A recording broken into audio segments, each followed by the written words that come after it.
Hi,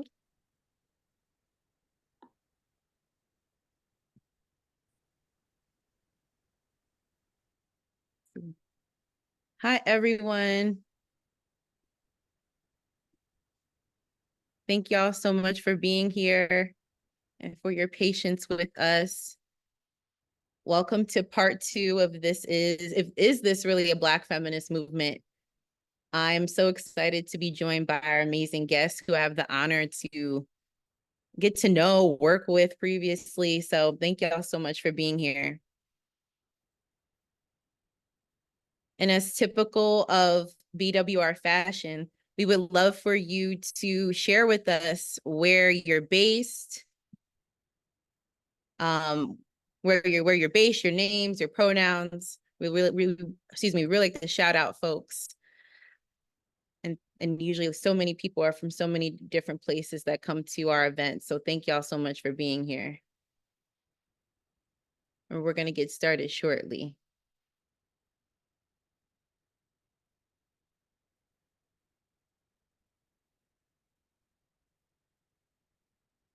And as I said, y'all, oh, hi. We have, Leonie, based in the UK. Thank you so much for being here. Really appreciate it. Jessica from Kingston, Jamaica. Okay, nice that you're here. Thank you. Hi, Ashley from Toronto. Oh, we got Brooklyn. Okay. Kelly. Hey, Elizabeth from Howard University. Yes, I love that it's an international crowd, Quinn. We got folks from Houston, Colorado. Thank y'all so much for being here. Philly, yes, definitely. I love that. We got a lot of folks from Jamaica, Renae. We have a lot of folks from Jamaica. Well, I'm going to start this a wonderful event because I want to honor our amazing guests and our time together. But like I said, please feel free to drop your name, your pronouns, and where you are based in the chat. My name is Jamie Swift, and I'm the executive director and founder of Black Men Radicals. I want to thank you all once again for being here to join us for an amazing discussion on part 2 of Is There Really a Black Feminist Movement on Diasporic Black Trans Politics, Praxes, and Perspectives. The series, Is There a Black Feminist Movement, was birthed out of a question I asked during a Black Feminist Summit that we had in New York City. And I asked this question, and the question elicited contentious responses, with people saying that there is a Black feminist movement, and then others vehemently saying that there's not a Black feminist movement. Part 2, once again, is about diasporic Black trans politics, praxes, and perspectives. And the question comes in is, when do we as Black feminists really interrogate our internalized transphobia, right? Also, not looking at Black trans feminisms as addendums to Black trans feminist movement building, but as foundational, because we know that Black trans authors, educators, scholars, feminists, organizers are pioneers in our movement. And I'm so happy we have our amazing guests for this conversation here to offer insights on, is there really a Black feminist movement from diasporic Black trans perspectives? So I'm happy to introduce first the wonderful Eli Berry St. John. Eli, all pronouns, is an adventurous social butterfly working with Black trans-led initiatives, building community through love and learning with a focus in creating tools for community survival and sustainability. He values connecting with Black trans people globally in a united fight for collective liberation. Thank you so much, Eli, for being here. Next up, we have the wonderful Renae Green. Renae Green sits on the ILGA World Board as the ILGA North America and the Caribbean representative. Renae is an LGBTQ youth and women's rights advocate who is committed and passionate about her work with the community. Renae has served as the LGBT representative on the Jamaica Country Coordinating Mechanism for the Global Fund for 3 years, helping to inform the HIV-specific work happening in Jamaica. She is also the executive director for Trans Wave Jamaica. Renae has regional and international exposure through her participation in human rights workshops, conferences, and training. Thank you so much, Renae, for being here. Next up, we have DeAndrea Gates Riley. DeAndrea is a Black woman from Los Angeles, California, whoop, whoop, who has experienced the prison industrial complex from juvenile facilities to prison. While incarcerated, she provided support to her peers by becoming an active member of the Inmate Advisory Council, where she advocated for rehabilitative program on the behalf of the incarcerated, transgender, gender variant, and intersex TGI community. She participated in the Alternatives to Violence program, and after 2 years of completing the program, became a facilitator for workshops. During her time surviving the PIC on the inside, she became the voice for many incarcerated trans women by remaining on the front lines of war against the PIC that continues to fight present day through her work with an abolitionist Black trans queer feminist organization in San Francisco, California. Upon her release in April 2024, she was hired with Miss Major, Alexander L. Lee, TGIJP Black Trans Cultural Center's Melanie Elenecki Socioeconomic Justice Reentry Program. Thank you so much, DeAndrea, for being here. Last but certainly not least, we have the wonderful Nala Toussaint. As a Black woman of trans experience, Nala channels her intersecting identities into a mission of healing for BIPOC, Black, Indigenous, people of color, and LGBTQ communities. Nala's nearly 10 years at Callan Lord Community Health Center as the coordinator of advocacy engagement involved lobbying for LGBT policy and supporting those living with HIV/AIDS. Her expertise has led her to serve as an advisor to the White House on HIV strategy in 2016. In 2018, she founded Reuniting of African Descendants Road, a trans-led grassroots initiative aimed at fostering equity, collective growth, and healing for TLGBTQIA+/SGL individuals of African descent. So Nala, thank you so much for being here. Y'all, these bios, I want to be like y'all, my God. Y'all be working. Okay. So first and foremost, the first question I want to ask is that I'm curious about how y'all entered into Black feminist politics.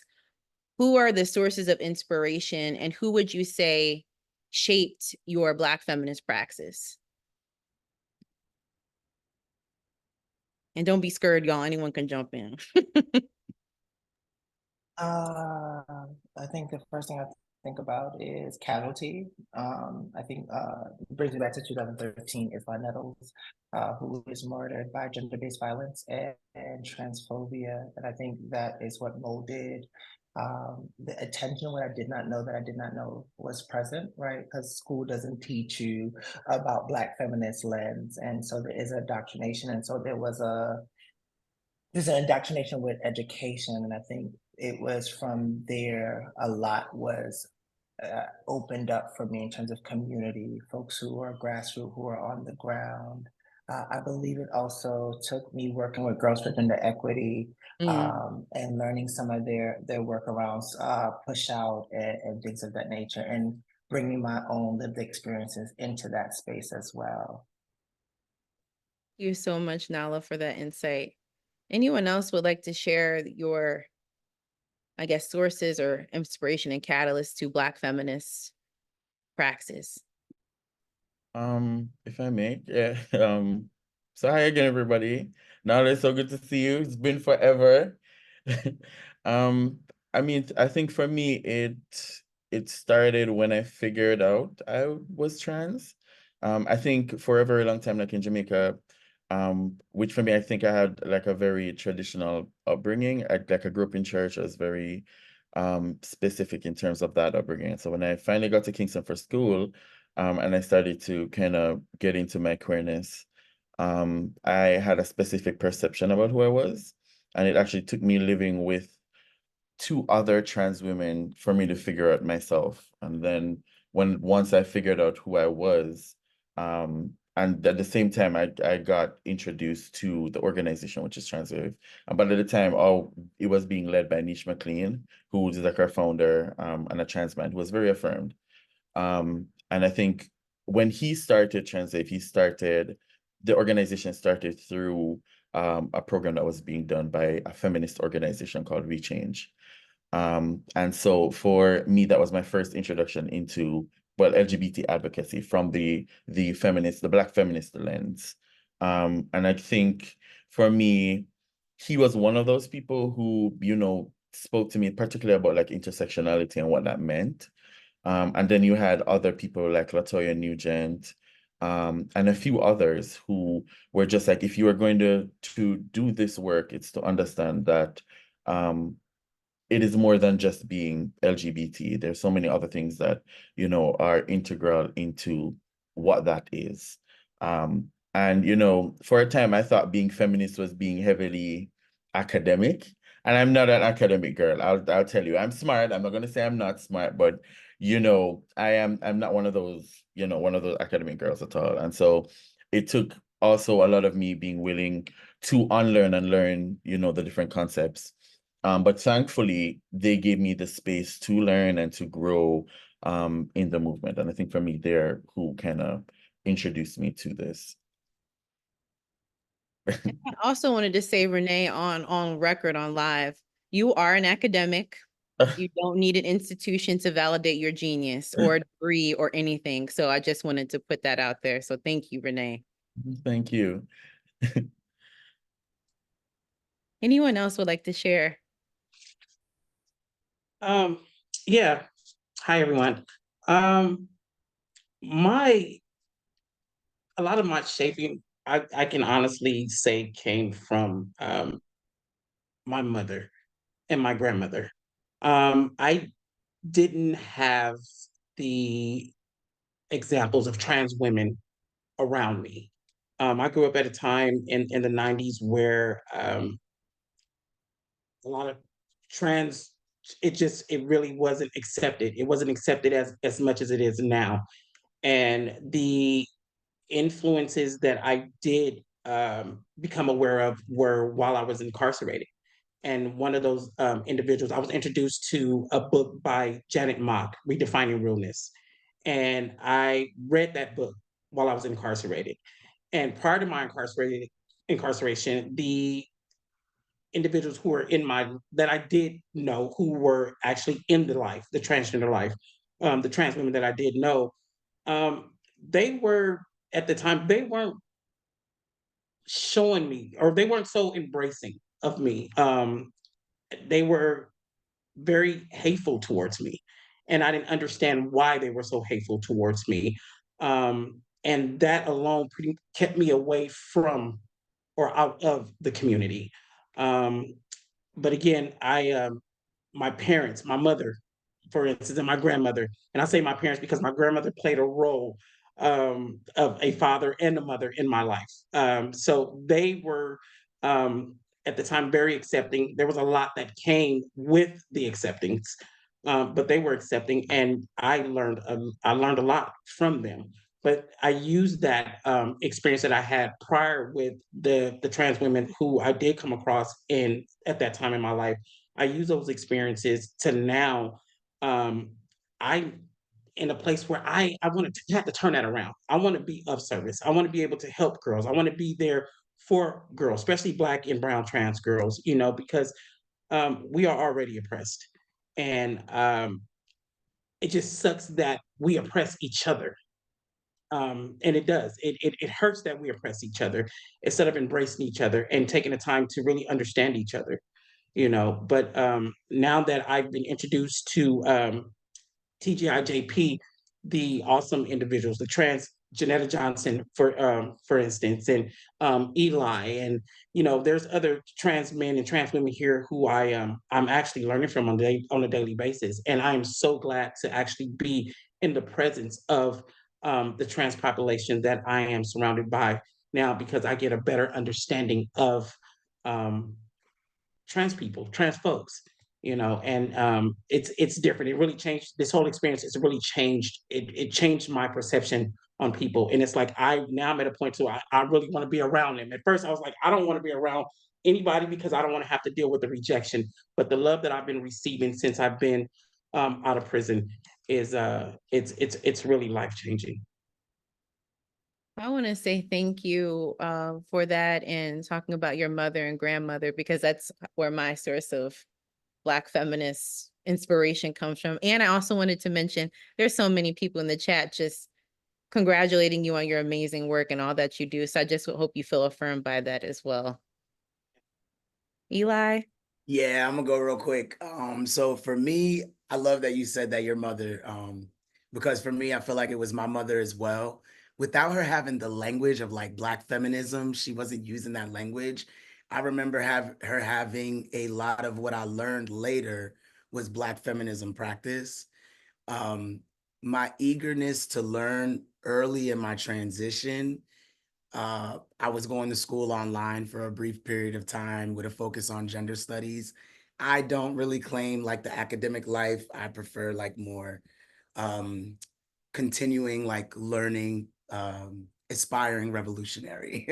Like academia is not really my vibe, but that is where I did kind of get introduced to things that I didn't have access to before. Um, learning about like Black feminism and stuff has been essential to my survival. And as I've been learning about it, I realized that it's essential to the survival of everybody I love, especially those that are most impacted by gender-based violence. A few folks like to name that have been just core to where I am, because the information just didn't come from nowhere. Dose Lee, who was a former mentor, masculine lesbian that I was working with Orlando early, that was the beginning of my organizing that started in nightlife, organizing masculine center Black lesbians. Candace Simpson from that's I think Concord Church out in Brooklyn, New York. Twitter was huge because the Trudes on Twitter and Feminista Jones really like, that was huge for me. I was like getting so much information, and then I was just like going to look back at it. And then I was introduced to radical Black feminism by Erica Keynes of Black Alliance for Peace, Dr. Shea Akil, Aya Simone Olufemi from Durham, the Combahee River Collective, Dr. Angela Davis's work, Bell Hook's work, of course, Miss Major, Janetta Johnson, TGIJP's work, Cece McDonald, Fatima Jamal, Che Gossett, and just the total Black trans queer feminist movement, where there's so many people to name, but I feel like those names are like the ones that are just like really, that was like the beginning for me. And as Nala said, like Islam Nettles, that was just like, those things just was the catalyst for me to start getting into what I became to understand as Black feminism, Black trans queer feminism, and womanism. Thank you so much, Eli. And that's a whole reading list of folks that no, I'm serious. And it's so great because it's like, honestly, from both the academic and I guess the community-based level, we don't read Black trans feminists. We don't read about Black trans knowledge production. And so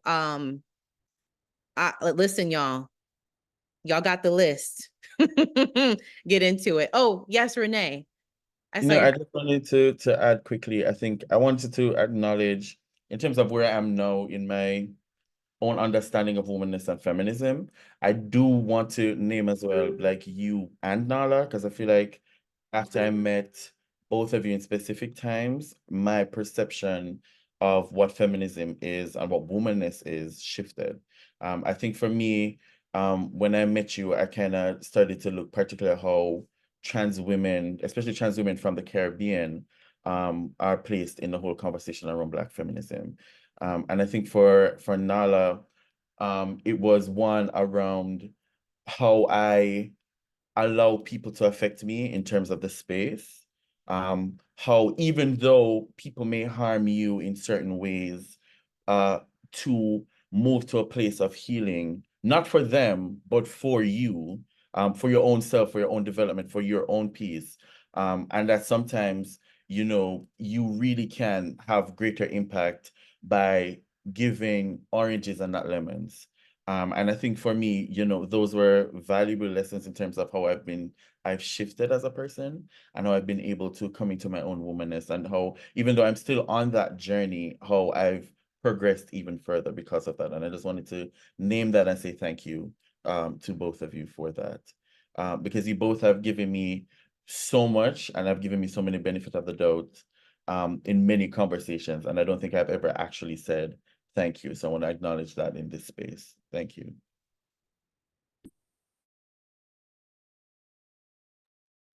Nala, I mean, please go ahead. You're about to make me cry thug tears out here, and I'm trying not to cry. Oh my gosh. Thank you, Renae.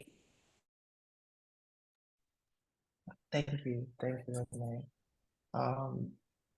Wasn't expecting that. I think, yeah, I wasn't expecting that at all. I'm a little speechless, but I'm gonna try to put it in words. I think existing in these bodies and this identity, the ways in which I show up is me still in first draft. And so there's often space to be in critique. And sometimes the critique lives longer because you're so used to hearing the world critique you. And so hearing that feels really, really good, because it is a reminder. It is a synergy of like what you put out, you get back when you least expect it.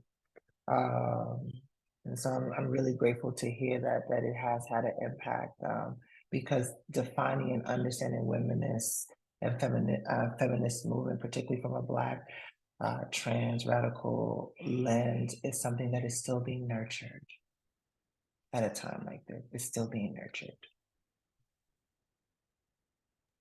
Wow. So thank you. This is so, yeah, this is like, I also want to say, like, I've just met DeAndrea, but to everyone on the call, including DeAndrea, it is a dream come true to be on this call with y'all. I've been so excited for this event for so long, and to be able to learn from you all is so beautiful. And to echo what Nala said, Renae, I don't even know why you thought that of me, girl, because I'm in awe of you. And so I just thank you all so much. And I wanted to ask, this is the crux of the conversation. Do y'all believe that there is really a Black feminist movement? And like I said before, when I asked this question, people got mad at me, but that's okay. Because I said, I don't believe that there's a Black feminist movement. And I wasn't being contrarian. I was just saying that because it's so disjointed, so much of the perspectives are cis, global North base, et cetera, English speaking. And I just really would like to know, do y'all think there's a Black feminist movement? And what are some of the successes, advances, and ruptures and silences that are still are in our movement, that we need to abolish? So successes, ruptures, and silences that are there that you perceive to be in our movement or not in our movement.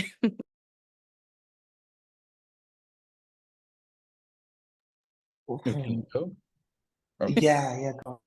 No, okay. You know, so for me, the answer is yes.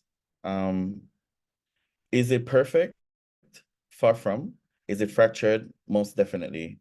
But you know, I believe that movements don't necessarily need to be perfect. And sometimes we don't necessarily all need to agree. It's just that we all have to understand what we're all fighting for. And the point is, you know, whether you are a trans or gender diverse person, or, you know, a cis woman, once you are Black, once your body, once your identity does not conform to the conventions of, well, white, cis masculine, or man, you know, you are usually disadvantaged. And so because of that disadvantage, we need to get ourselves together and work together to destroy not just the patriarchy, but the systems that are set up to continuously hold us down, right? I think as a movement, we are fractured because for some reason there is just this conversation, particularly, and I mean this in the nicest way, but I'm gonna be calling people out. When it comes to cis women, and particularly within the feminist Black space, cis Black women, there's this conversation about trans women not belonging. and this conversation about trans women, for trying to co-opt women's spaces, which to me it's a ridiculous conversation. Respectfully, as a trans woman, I'm aware that I'm a trans woman. I'm aware, particularly because of the roles I've had to perform before I was able to affirm that certain privileges I had. And I accept that. And what I'm not trying to do is to co-opt your space or to take over anything. What I'm saying to you, though, is that I am as much of a woman as you are. And the very same oppressions, regardless of where I started my journey, those oppressions impact me. And I'm aware that they also impact you. And I want to support you. And I hope that you will support me as well, as people who are oppressed in this world, as women, as feminine people, as people who express in a particular way, and who are disruptors of the so-called norms that have been set by men, right? And so for me, that is where the disconnect is. But I'm also grateful because now we're having more conversations about it. And particularly in the Caribbean, in Jamaica, where it is extremely rough as a trans person to be in the feminist space. I've been put out of parties, I've been put out of events because I'm a trans person, I'm a trans woman. And I've been told, even at some of these meetings, that trans women don't belong. But now we are having more and more conversations about why these types of thinking, why these types of conversations are harmful, not just to trans women, but to women in general, right? And so I feel like there is a more willingness to be at the table, and to be at the table in a meaningful way with us. And I think, we've seen it particularly this year because we've been included in the national conversation, national feminist conversation, and we've been added to the various groups, and they're even asking us to lead on some of that conversation. And so for me, I'm hopeful, and I'm hopeful because it's clear that there are women out there who understand that trans women are women, and we're not trying to take over anything. All we're trying to do is to create a space where all women, cis or not, trans or not, can be protected, can be affirmed, can live without the fear of being harmed, without the various oppressions that are forced upon us.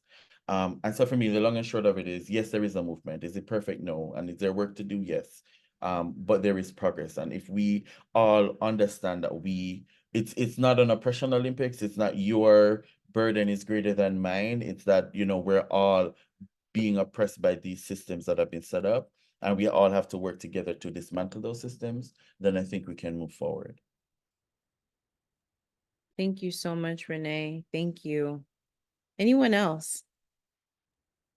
I am still sitting with the question because I am dancing between the two, much as what movement is, what dance is movement. So I am dancing between the yes and the no. There's an agita, this ambivalent feeling of yes, because the women that I can identify that open my lens started with Black trans women who had a lens of womanness and women experience, and also naming that their voice was not at the table. And so for me in real time, I saw the movement of voice and sound of we exist and we have been here. And in order to protect us all from in the conversation of gender-based violence, then your language and your lens must include women of trans experience. Your language must include non-binary folks. If we're also talking about reproductive justice,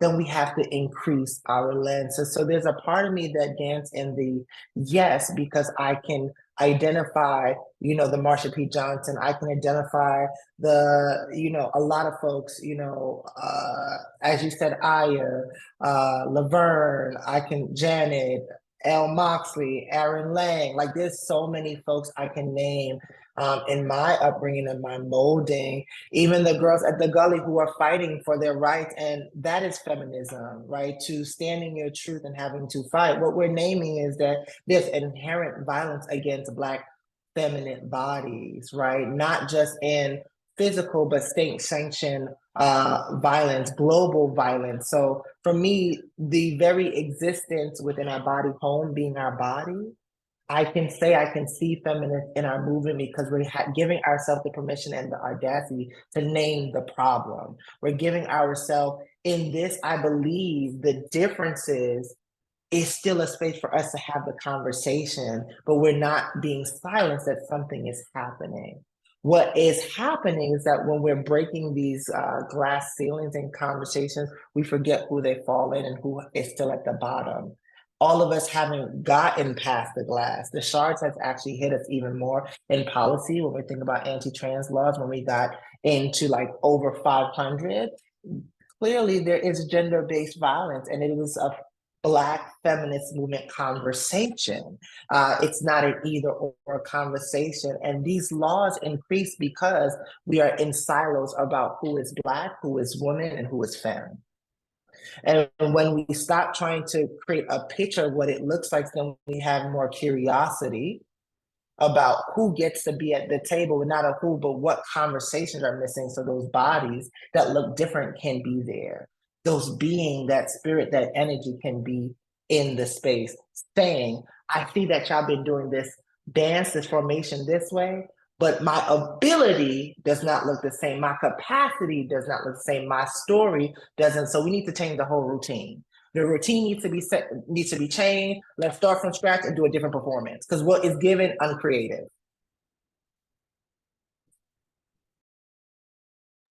Thank you so much, Nala.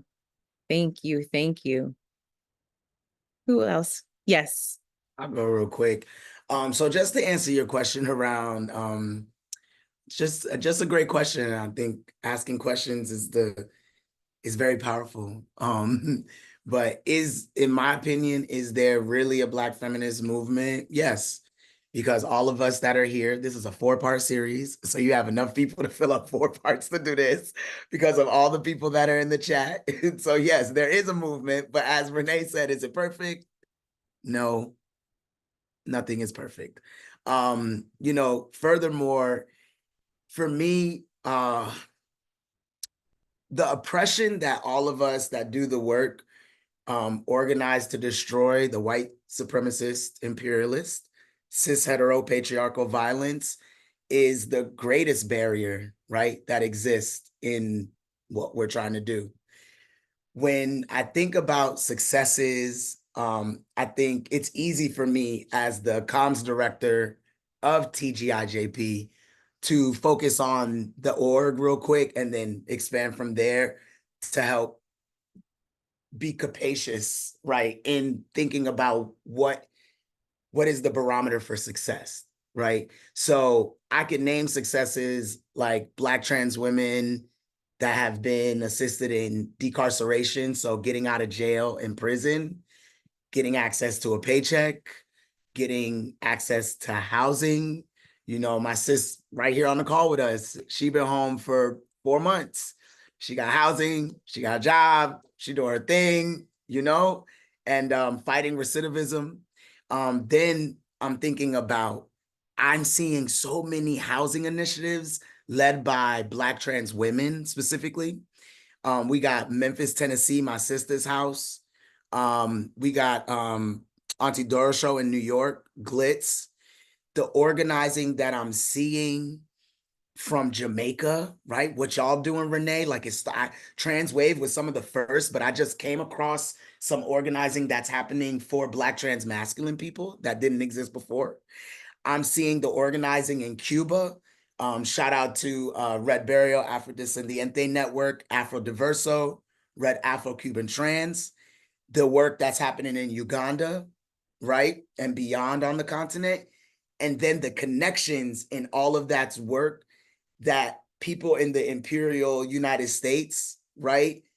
We're connecting with these folks to try to build, the global movement. Exactly. Thank you. Because all of those countries that I named, Jamaica, Cuba, Uganda, Haiti, just, the global South, all of that, they experience the weight of the US imperial violence, right? So overall, I struggle to name like broad, like sweeping successes, advances. because it makes me think of something that my good sis Fatima Jamal, I think she wrote it or said, I seen it somewhere, but it was like, name a place on earth where Black trans women are safe. So I'm like, because I cannot name a place on earth that Black trans people, Black trans women are not safe, secure, with access to sustainable resources, it's really hard to be talking about like the successes. But that's why I started from where I went, you know, so that it's like there are things that are happening that we can see. And for me, like a barrier of us learning across Black feminist differences across the diaspora is, for me, why I'm Pan-Africanist, is the need to become unified, right, around what Black liberation means, right? A global movement to unite people of African descent, like, and strengthen our bonds. And yeah, that's. Thank you so much. Yes, a global movement. DeAndrea, did you have anything you would like to say? Honestly, I can go back to Renae. Everything that Renae said, that it was just on point. But when Nala comes in and just hearing Nala, and real quick, I got up this morning, Pacific time at 5:30, and I tapped in to Nala. That was the first time, and I called Eli right after, but I tapped in to Nala, the page, and I was just so captivated um, with her messages. There was a YouTube video, if I'm not mistaken, that I tapped into, and it was sent. I think I went to the BWRD website, and then I tapped into Nala, but I can't even follow anything that's just been said. I'm just sitting here. I'm at awe right now. Like I'm in a place, and yeah, I'm at all right now. This whole experience, just being able to sit here, and I'm sitting here face to face with all of you guys, and just are women, and yeah, I'm speechless. I'm just, but everything that from Eli, everything that you guys just said, I can't even follow that. But I'm just so grateful right now. I'm I'm just so grateful. So yeah. Thank you, DeAndrea, but you can definitely follow your experience, your resistance, your who you are. And yes, like Eli said, it's a lot to take in the best way, but I just want to affirm you that you are here and deserve to be here, and you are a leader in every sense of the word. So I'm just so happy you're here, and your story is so powerful. And so I thank you. Just whenever you want to hop in, you don't want to hop in, but I just wanted to affirm you and say that. And I'm so grateful for that. Thank you. So my next question for y'all is about I have so many questions, but I'm curious about how do we move beyond inclusion, integration, and performativity to political inherency, where Black trans feminisms are not seen as addendums, but as central, foundational, inherent to Black feminisms. Because what I have seen, and what many of y'all have seen here, is that there's this notion of like, oh, we're going to add on Black trans feminisms to the already greater field of quote unquote Black cis, global North, English speaking, able, cis heteronormative, all these things, US based Black feminisms. And I, as someone who does work in Black feminist politics in Brazil, and I wish that Maria Clara could have been on the call too, but just the work that Black Brazilian trans women and travestis have been doing and have been leading in so many different ways, especially given the disproportionate ways Black trans women and travestis in Brazil are assassinated, murdered and killed. I feel like Black feminists in the global North, particularly cis heteronormative Black feminists in the global North in the US, are missing out on the theory, the production, the work, and the activism of Black trans and travesti feminists in Brazil. And so how do we start seeing Black trans feminisms as not as addendums, but as inherent to the Black feminist movement?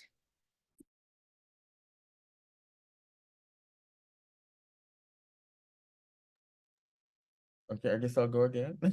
I'm good for that.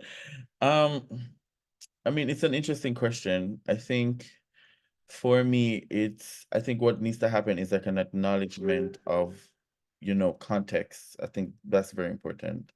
I think sometimes because we are, so immersed in in our surroundings, in our context, that we forget that those contexts may not be the same everywhere. The US in particular is way more advanced in terms of just feminist organizing across the board, whether you're, it's trans Black feminist organizing, or it's, just women's organizing in general. The Caribbean has like a vibrant history of Black feminism, right? Or at least our version of it, and we're very proud of it. And actually, like, if other spaces try to come in with their versions, we're very defensive. And so, even when it comes to now where you have more trans people and trans women coming into the space, and we sometimes try to bring, examples from other contexts. It's not necessarily met with the greatest love. And so, what we've had to do is to figure out what our Black feminism is for our region, what that looks like for us, for people who come from the various countries within the Caribbean, right? Because Jamaica is just one place, right? And Jamaica's form of feminism is very different from Trinidad's form of feminism. It's different from those in St. Lucia, it's different from those in the Bahamas, in Barbados. And so, what we've been starting to do, or at least trying to do, is to have those conversations in that real way, right? But then the truth is, so that's cross culture sharing, right? So that needs to happen, and having an understanding that our contexts are different and that we should be open to understanding each other's contexts, and learning from each other, right? But then there's also one that's very specific as well, in terms of true inclusion can't happen unless our cis siblings within the space take accountability for their lack of intention in including us, right? I can speak on the Caribbean particularly. It's been a fight to be included in spaces, right? And so now they're acknowledging that they didn't create the safest space and the most willing space for us to participate. And now they see the error of that, right? And they're working towards that.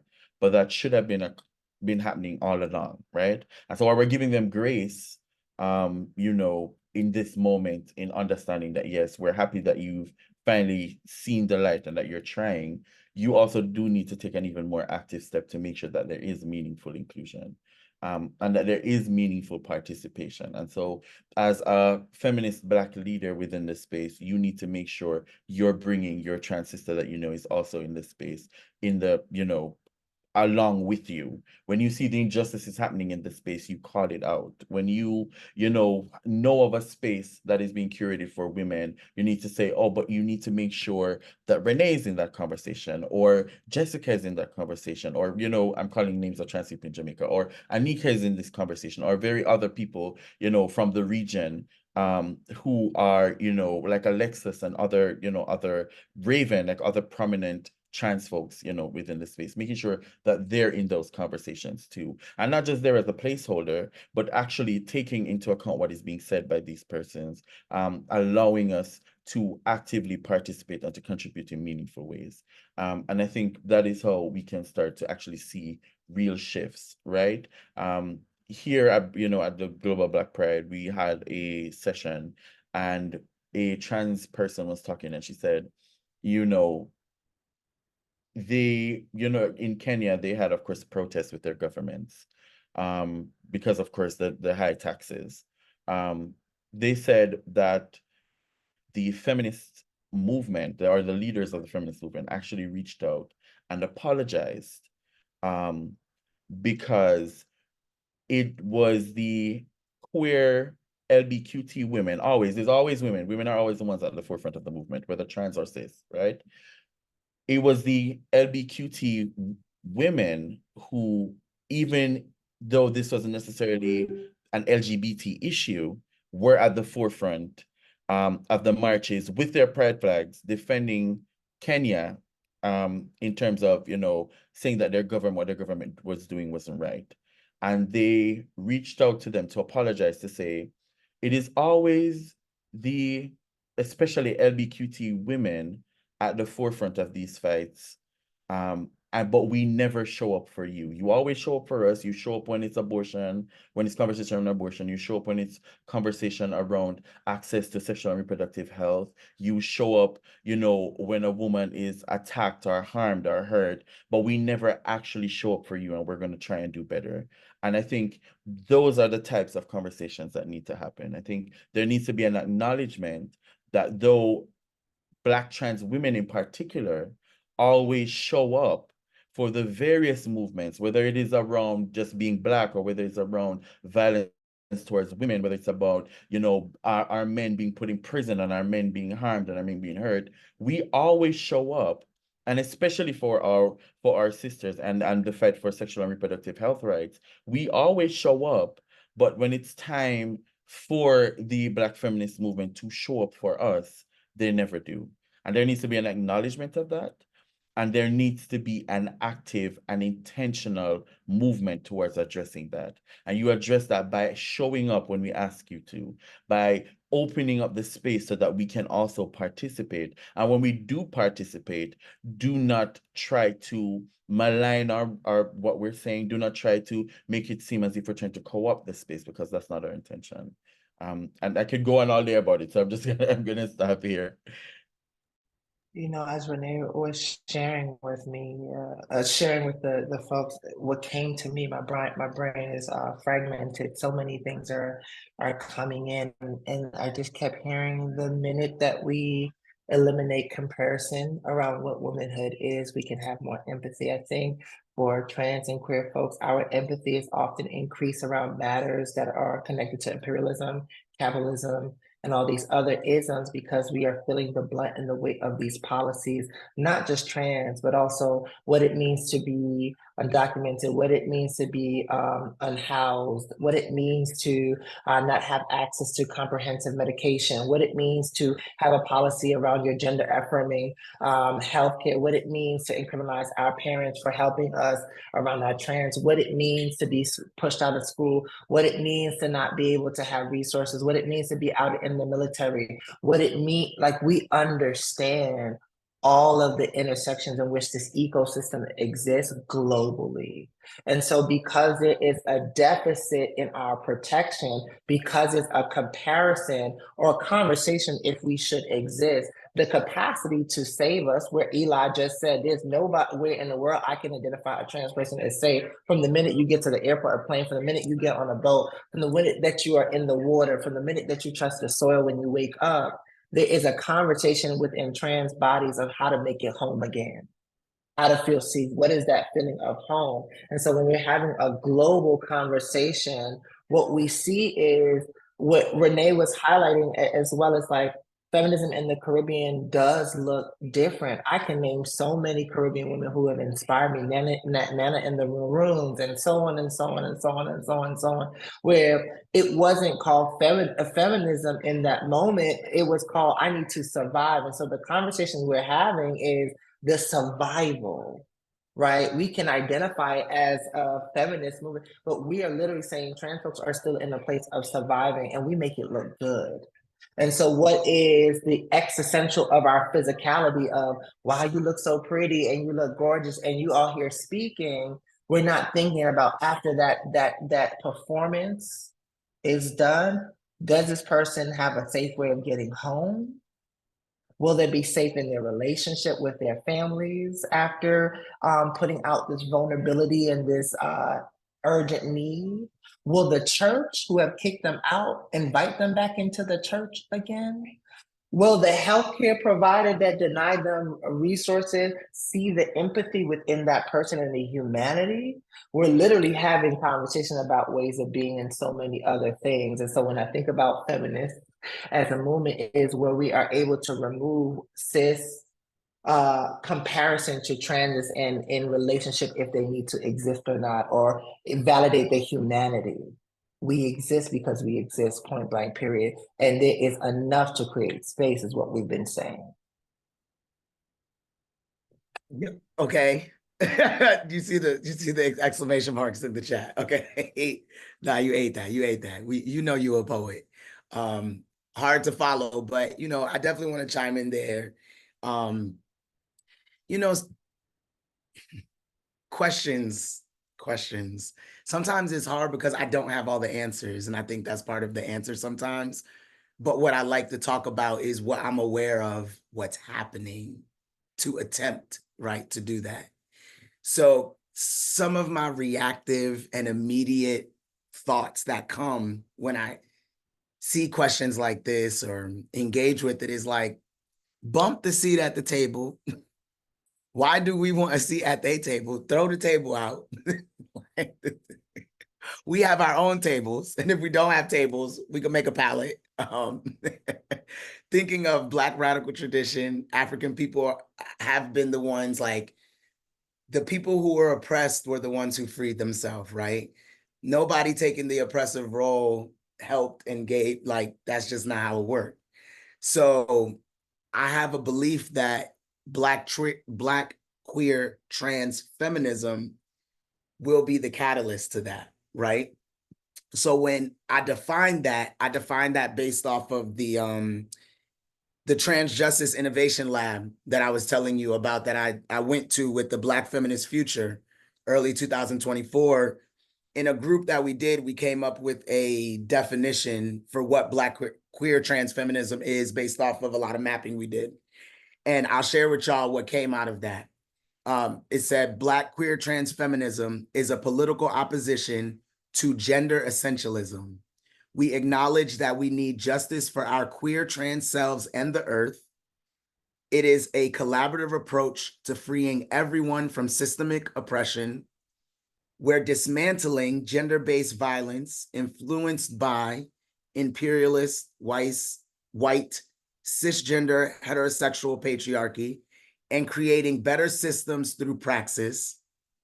We uplift Black trans queer way of knowing and connections to our ancestors' determination for autonomy as visionaries who have always been here and are still here and will be here in the future.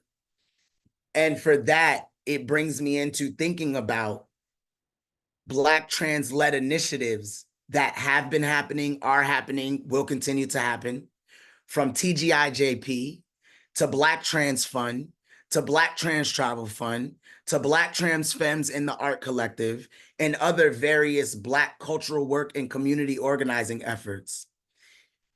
To move towards that, we want people to support those initiatives and the cultural workers who are pushing the conversation forward, right? And pushing the movement forward.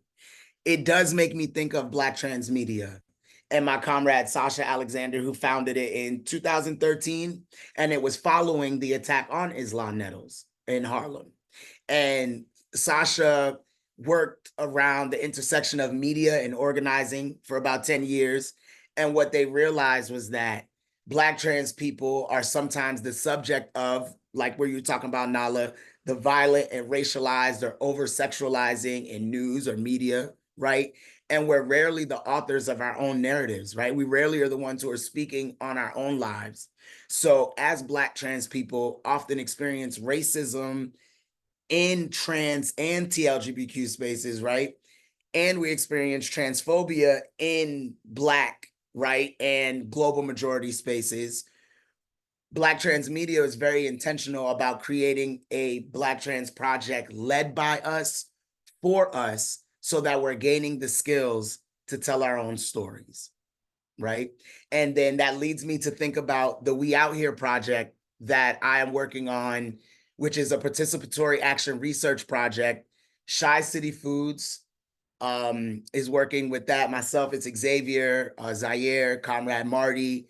And what that project is we are assessing the needs of Black, transgender, and masculine of center people, right? With a focus on food access and reproductive justice. And we use the research frameworks and the survey to gather the following data. Who are we? Demographic, identity, community roles, social groups, and institutions we participate in. where are we, geographic location, as well as political, environmental, and social conditions that we're living in. What are the issues impacting our lives, and what resources do we need to cultivate joy, liberation, lead us into freedom? And then that brings me to think again of TGIJP, where I want to pass the mic over to my comrade, Ms. Gates Riley, to discuss a little bit about from the inside, right? The inside perspective, because we're talking about a global movement. Our comrades that are incarcerated are part of our community. And too often they're left out of the conversation, right? So again, people that are incarcerated, how are we going to get them to that table, right? They got their own table. So let's focus at the table. For me, I think about focusing at the table that you have, the table you're at, your people you share survival with, tapping into those networks and building.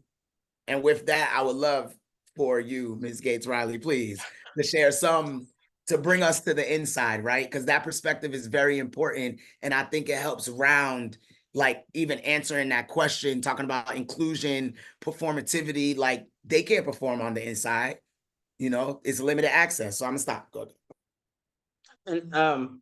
And that's true. There is limited access for people on the inside, and I can speak to that. I just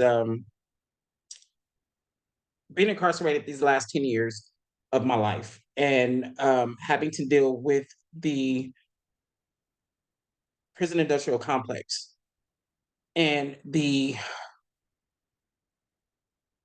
don't want to use the word oppression in that context. It was just downright, it was despicable the way that they treated the trans population, especially the Black trans population in the prisons here in California. Specifically the prison that I was in, we did not have the resources to provide it to us to be able to reach out to people on the outside, to basically let them know what some of the things that we were dealing with while we were incarcerated. And then coming out here to the streets, I'm coming to find out there are so many different resources. It's just that the institutions are not allowing this information to get in there to us, to let us know that there are people out here actually fighting for us. I had no idea that it was this amount of support out here for the Black trans population who are incarcerated. I had no idea. I honestly did not know. And I know that in preparing, I'm speaking for self, but in preparing for release, there were times that I was sending out letters to all types of different organizations. And I noticed that when I was putting together these letters, I always begin these letters with, "Hi, my name is Andrea, and I am incarcerated, and I've been incarcerated for this amount of time, and I am a Black transgender woman." When I submitted them letters to a bunch of different organizations, primarily a lot of them were ran by cis men and cis women, not of color, obviously.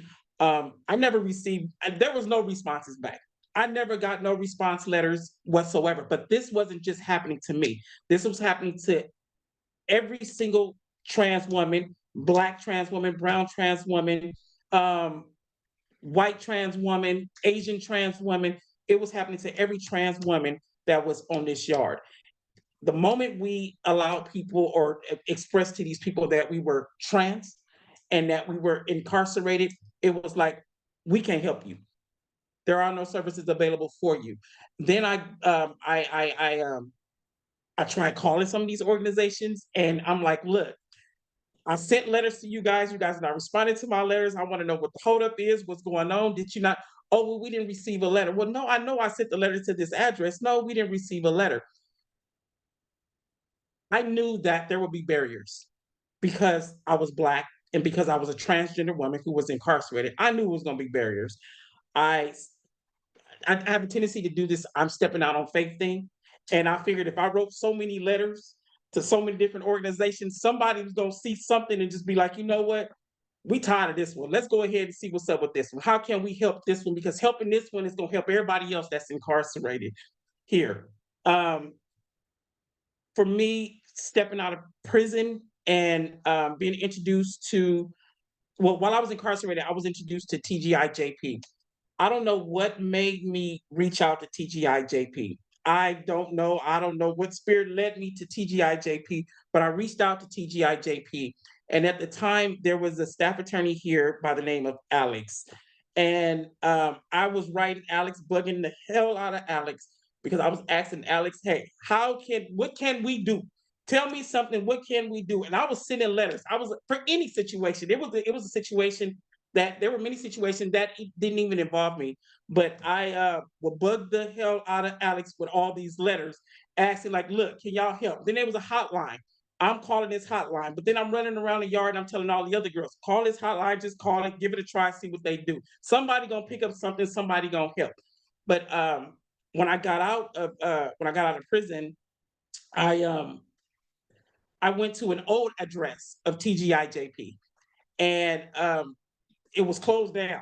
It was closed down. Looked like somebody that went in there and just shut everything down, took everything out. It was closed down, and it was funny because in that moment I was so discouraged. I didn't know what was gonna happen. I said, shoot, everybody didn't respond to my letters. Wasn't nobody answering no calls when I was in there. I don't know what I'm gonna do, but I know there's somebody out here that's gonna help me.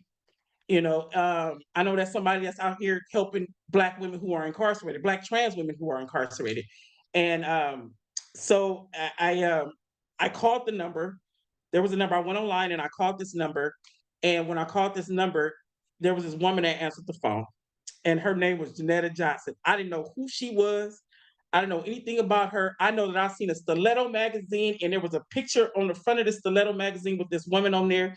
But I heard so much about this woman. This is just saying that this is like, I didn't even know when it comes to transgender history, especially Black transgender history. I had no clue. Like I said, the first book that I picked up was Janet Mock. The only thing that I really knew about anything related to feminism was RuPaul. When RuPaul got up in drag and performed, I'm like, okay, so this is the example of the trans population. This is who is representing us as a whole. But when I contacted, this woman picked up this phone, and I had explained to her that I was just fresh out of prison. I didn't know what I was going to do. I'm not from San Francisco, California. I don't have $1 in my pocket because the $200 that this government has, or the state has given me to parole and to do whatever with out here, I use for transportation. That ate up the transportation to my destination, ate up that $200 gate money. But I didn't know what I was going to do. So when I called Janetta Johnson, she picked up that phone, and what she told me was, she said, well, can you get down here on Monday? And I say, ma'am, I said, I ain't got nowhere to go. I said, I spent all my little $200 from the gate on the bus and the train to get here. And then I stayed in a hotel room for 2 days, and I begged this guy at a hotel down here in the Tenderloin. Know nothing about this area at all. But I begged this man, and I asked him, I said, if I can stay here for a couple of days, I'll clean up the rooms. Because the maid that he had, or the housekeeping that he had there, was this old lady, and she wasn't doing a good job at all because my room was a mess. But Janetta had, she said, well, can you get down here now?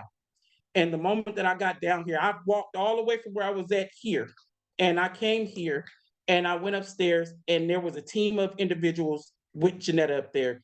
And in that moment, I just felt so accepted. And I'm like, yo, if the girls in the pen knew anything about TGIJP and knew that there was people out here fighting for them. I didn't know a Renae. I didn't know a Nala. I didn't know a Jamie. I didn't know these organizations. And if I didn't know that being incarcerated, I know that the girls incarcerated didn't have a clue either. We didn't know. A lot of us didn't know that there were people out here for us, fighting for us. You know what I mean? And in that moment, it was so strange because I was housed. And I've never seen this happen. And I'm saying this because this matters to me. Like, I've never seen, since I've even been working here, I've never seen Miss Janetta, she's CEO. She in charge, you know what I'm saying? But I've never seen her, in my experience, step out. She came to this hotel room. Once I left here, I was seeing a case manager, and they told me I had a room. I got to the hotel room, and they told me that I don't have a room. So I didn't know what to do. I said, okay, did I just do all this for nothing? I didn't know what to do. So I called Janetta back from that number, And next thing you know, this woman pulled up and she got out the car and she came and she embraced me with a hug. And she went right up in there and she took care of whatever she needed to take care of, because after she left there, I got another hug. And next thing you know, I was given a room key and provided with, you know, the opportunity to succeed out here. But to go back, like the resources, like, you know, here in California, the resources for trans women, especially trans women who are getting ready to get out of prison. Let's talk about trans women who have life sentences, life without the possibility of parole. We don't have the resources readily accessible to us. They're not there.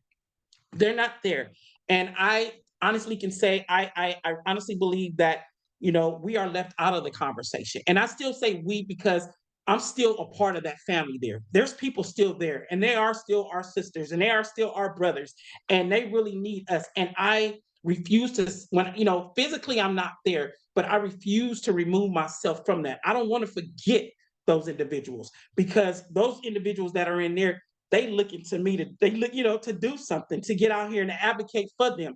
And that's what I'm out here trying to do. You know, I don't have the academic background, Renae, and the experiences, you know, other than being in prison. I don't have that out here, you know, but I'm here. And like I said earlier, I'm surrounded by some amazing people who I'm learning so much from on a daily basis, And it's like, and you know, when I was in prison, I had asked God, and I like to share this, but when I was in prison, I had asked God, I said, what is it that you want me to do? What is it that you want me to do? I know that I sat here and I've gone through this experience, and I was just disgusted at the way that we were treated by custody, the way that we were treated by the administrators, the way that we were treated by the inmate population. The, you know, cis men, the way that they treated us, the way that they over sexualized us, the way that, and they would get away with so much. They got away with so much. But when I look back at it, I'm like, administration in custody, they bred this mess. They encouraged the violence against Black trans women in there. They encouraged it. They wanted it. They did not care what happened to us, whether it was physical violence, sexual violence, verbal harassment. They didn't care, you know. But at the end of the day, I can honestly say that I am glad that there are people out here that are doing the work. You know, that for me is inspiring. When I tap in with people who are incarcerated, some of my girls who are incarcerated, I'm letting them know, I'm like, yo, y'all got to get out here. Like, we got people out here really advocating for us, and I'm advocating for y'all too, but y'all got to get out here, you know? And a lot of them are just like, yo, we on our way out there. Like, because we know there's help. There's help. You know, they say help is on the way. Help is already here. You know what I mean? It's been here. You know, CDCR just kept up the barrier. And when I say CDCR, the California Department of Corrections and Rehabilitation, they kept up that barrier. And it's prevented us from receiving the resources that I now know are out here. So I hope I said that right, y'all, because I I get carried away sometimes, you know, and but when I talk about the prison industrial complex, you know, I really feel some type of way, because I'm out here now, and again, there's so many different resources. So I'm like, wait a minute, like, we don't have this stuff up in here. We didn't have that in there. Nobody told us nothing. And then you have these people who are responsible to give us this information that are telling us, oh, well, we don't have any resources for transgenders in here. We can't provide resources to you guys. It would just have to be, you know, you were born a male, so you're gonna have to go to a male rehabilitation center or a male halfway house, and you're gonna have to just figure it out. And a lot of girls who are exiting prison, we like, nah, you got me messed up. I would go back to the streets if I have to, before I go to a place where I don't identify as that. So why are you trying to force me into that environment? You know, but yeah, thank you. No, thank you. You should see the comments. Like, let's give it up for DeAndrea, please. Like, Miss Janetta texted me and said the girls at the Freedom School upstairs are applauding, but you can't hear it, right? They're applauding upstairs. And I just Thank want to y'all. say, and Thank I you guys. I love y'all too, girls. I just want to say to you, I've been saying this throughout the whole conversation. You are a scholar. You are a knowledge producer. you are an organizer, you are a leader, you are a lover, because as someone said in the comments, while you were trying to survive yourself, all you could think about was your family on the inside. And that is a true radical revolutionary Black feminist politic right there. And you embody all of it. And so I just want to once again give you your flowers. I'm gonna give you your flowers every single time. Because that's what this is about. You are an embodiment of the Black feminist movement. And so I just wanted to say that. And y'all, I have one more question. And as it could be spitfire quick because I want to make sure we honor time. We're 15 minutes from our time. But I'm just curious about what are your hopes for the possibilities and future of Black feminisms and our Black feminist movement? What are your hopes? What can we make realities now? And what are your thoughts on the future of Black feminisms? Keeping with the tradition. Oh Lord. I think for me, I hope that we become a little kinder to each other. And DeAndrea, just so you know, you are brilliant. That was amazing. And I've been practicing giving people their flowers now while I can see them, and while I'm still here on this earth, because life is never guaranteed, and I just want to tell you that you're brilliant. And to other people who are in this space, and who are listening to us, the mere fact that you're here means that you are a change maker, and it means that you want to see something shift in the space. And to me, that's something I'm hopeful for. I'm hoping that that will grow. I'm hoping that we will be a lot kinder to each other. I think what's been happening too is just we are so quick to believe the negative things that people have to say about our activists and our folks who are at the forefront. People have one bad experience with a person, and we demonize them so quickly, not acknowledging all that they contribute and all that they do, not acknowledging that they're people and they can make mistakes too, and not acknowledging that sometimes the very communities that we serve will be malicious. And sometimes that's okay. People express their hurts in different ways, but we have to acknowledge that the very people that they're talking about deserve the benefit of the doubt. And as someone who's been given grace, I've been learning the importance of also giving grace. And sometimes to what I've done, which is the real kicker, and I'm hoping that we learn it as a movement too, and which is why I'm saying I'm so grateful for the lessons that I've learned in terms of just understanding what healing is. People have hurt me, if I can share. People within the communities that I've served have hurt me and have told many lies that almost cost me my job. And the weirdest thing, something happened recently and they reached out, and we had a really good conversation, and they apologized and I apologized, for my part in their perceptions. And I think that in that moment, it was so important, because I never thought I could get to that place. And I'm sure they never thought that they could get to that place. And they apologized for what they did. And the hardest thing for me to do was to accept it, and I did. And then from me accepting it, I realized that there was so much healing in that. And when I was able to acknowledge that, I was able to apologize as well. Because of course, their response was to something I did. And while, the response to me wasn't necessarily the best, I still had to acknowledge that I also did something wrong. And that's how accountability works. And I feel like as a movement, if we're able to hold ourselves accountable and also give space to understanding who people are within the space, and that people aren't perfect, and movements are made up of people, and we aren't robots. And maybe in the moment you're angry and you're upset, but we all have that shared capacity to learn from each other, but also to forgive each other. And in that forgiveness we can grow, and true solidarity can be earned, right? And I think if we're able to just recognize that the very people who are talking to you now, the very people on the screen, the very people who are at the forefront of the movement, that they aren't gods, they aren't robots, they're people, and they can also fall down and make mistakes, and that you can also, your perception of them could be false as well, holding space for that, then I feel like a lot of the misconceptions, a lot of the hurt, a lot of the pain that we have can disappear, right? I feel like, you know, it's so weird to me, and I was even saying it this week, that I find it so weird that there isn't a transatlantic feminist movement or partnership or network that is established. I keep looking for one and there's none. And I keep saying, why is it that, you know, the US, the Caribbean, Africa, the spaces that have Black, queer, and trans people, and where we're suffering the most, there is no space for us to actually connect and get together in a real way, in a way that expresses true solidarity, right?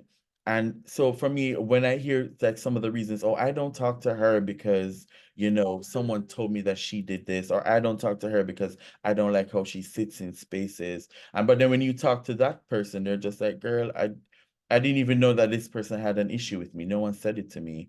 And so we are creating silos ourselves, right? Just based on assumptions and hearsays and things that don't make the most sense. Because and then when you check it out, we're all oppressed. We're all, you know, being hurt. Our communities are all being hurt. We're also all trying to serve and protect and help the same communities, but we refuse to talk to each other because of personal misconceptions.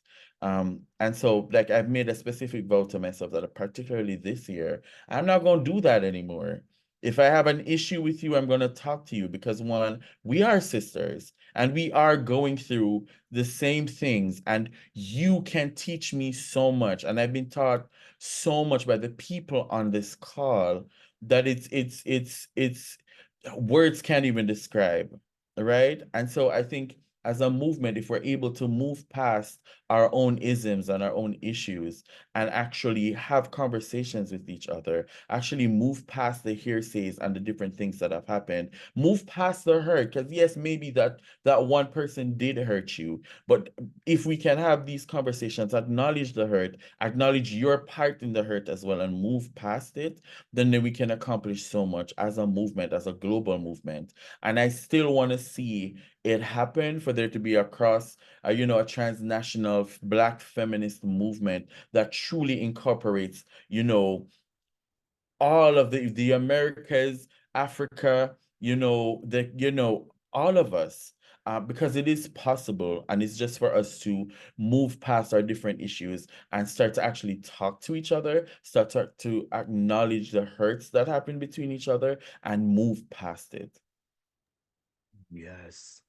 Yeah, it's in the works, Renae. I was in Jamaica, right? We brought the people out. We making the connections, right? It's happening. I appreciate you sharing that. When I think of hopes and possibilities for the future of Black feminism, you know, ultimately, I really just think of like liberation for all oppressed people globally, right? Healing to the land of the living and the land of the dead.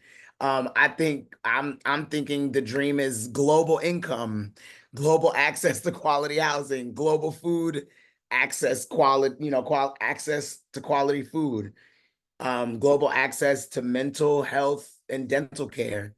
From TGIJP, Black Feminist Future, Afro Diverso, Red Afro-Cuban Trans in Cuba, Black Trans Femmes in the Arts Collective, Black Trans Travel Fund, Black Trans Media, Black Trans Fund, Mumsy Community Care Farm and Healing Village, Liberatory Masculinity Projects that I do, Brother to Brother, We Out Here, and all Black feminist organizations that are focused on global interests. I hope they all experience existing post-revolution, right? I hope until we get free, what we do is we continue to raise the political consciousness of ourselves and those around us. And exactly to what Renae spoke of, we strengthen our relationship building and sustaining skills, our conflict resolution skills, and other life-sustaining skills outside of the capitalist society we exist in.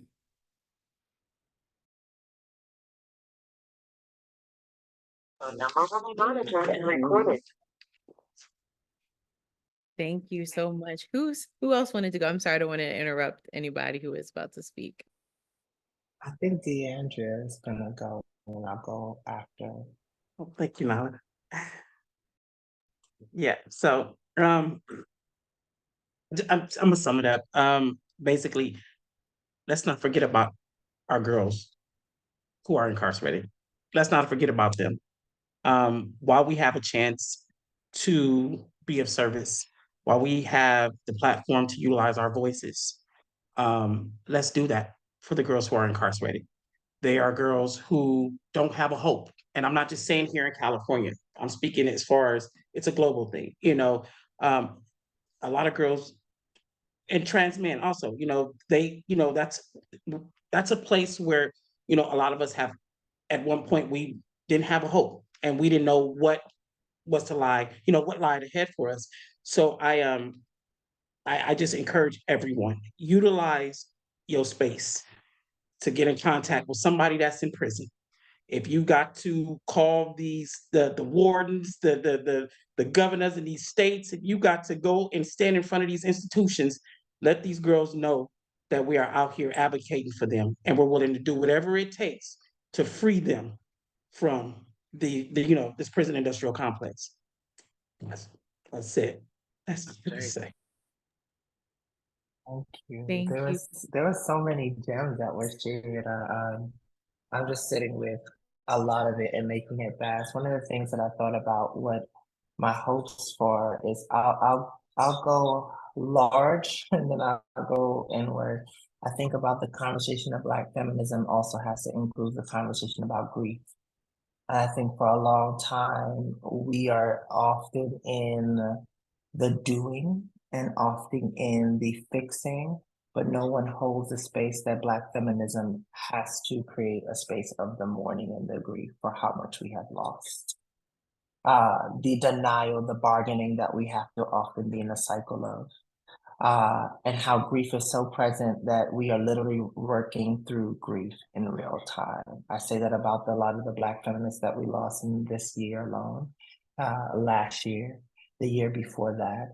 And still we work and work and work and work and work. And we're talking about, self-care and really there's a need of a collective conversation of what is grief doing in our movement if it's unaddressed.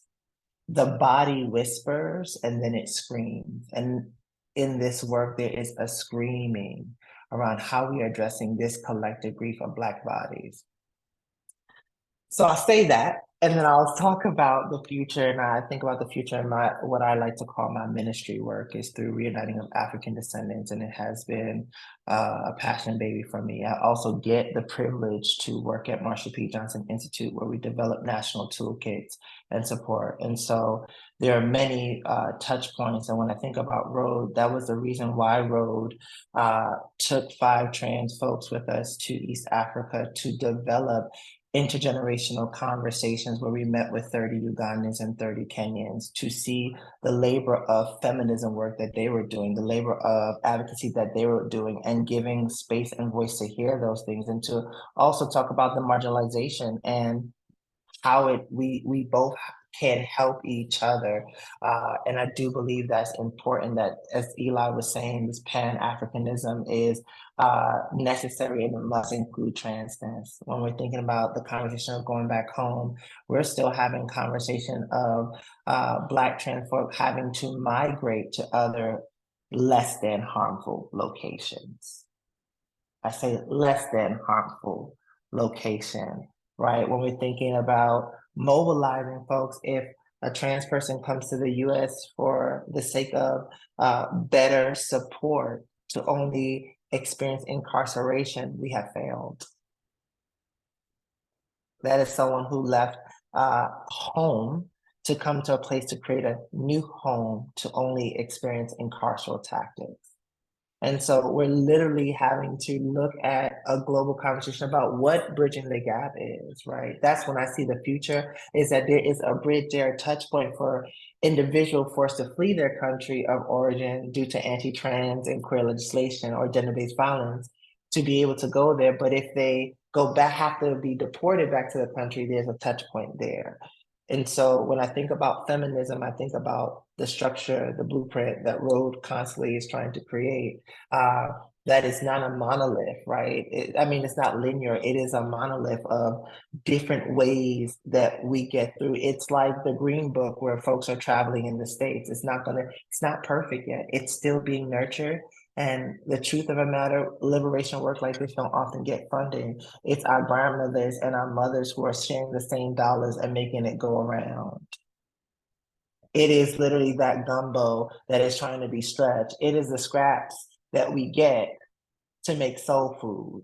And so I think about this liberation work and this Black feminism work is where it's not scraps, that we are enjoyed, that we have held a space around grief, that we have given our bodies conversation about how grief is impacting ourselves to have relationship with each other.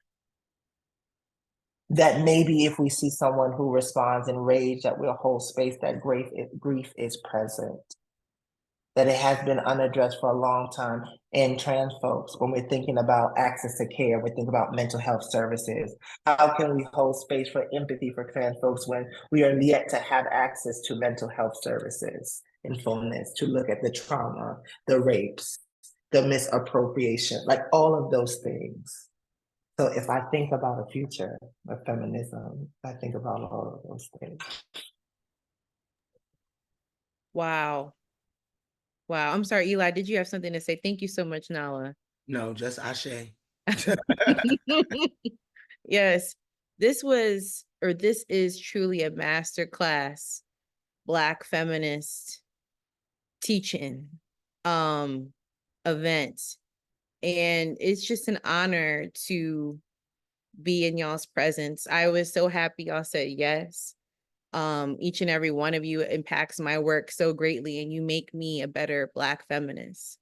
You make me want to be a better Black feminist, because to be honest, speaking on my experiences and the things I've seen, I actually at one point did not want to be a Black feminist or identify as a Black feminist because of the essentialism, because of the grief and the hurt and the mudslinging and amongst all these things. But you all give life to me to every day wake up and say, I want to be a Black feminist. And so to Renae, to Eli, to DeAndrea, to Nala, and to even Maria Clara, who is not here with us today, I just want to say thank you from the bottom of my heart.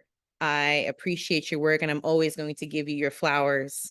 And I know the audience here, thank y'all for being here with us, your comments, your encouragement.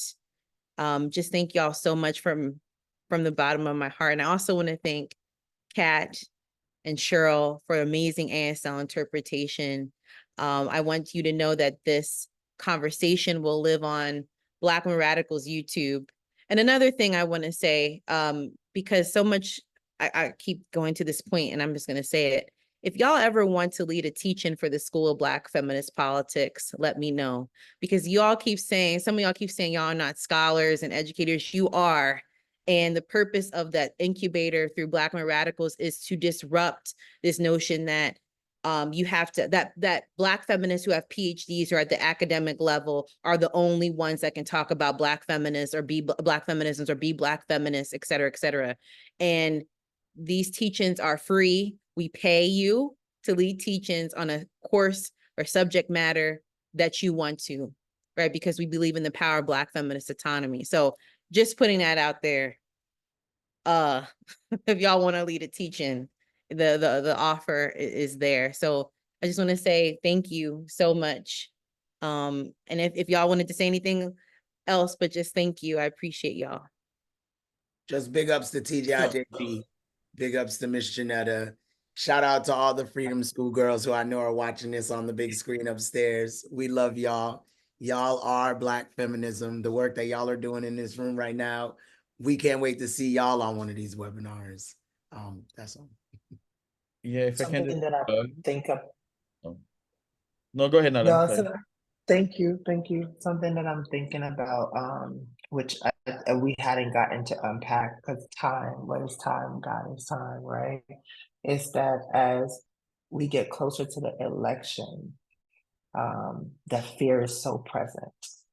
false evidence appearing real is how folks like to quote it, but it ain't false when we have evidence of bodies, particularly Black women, not being heard.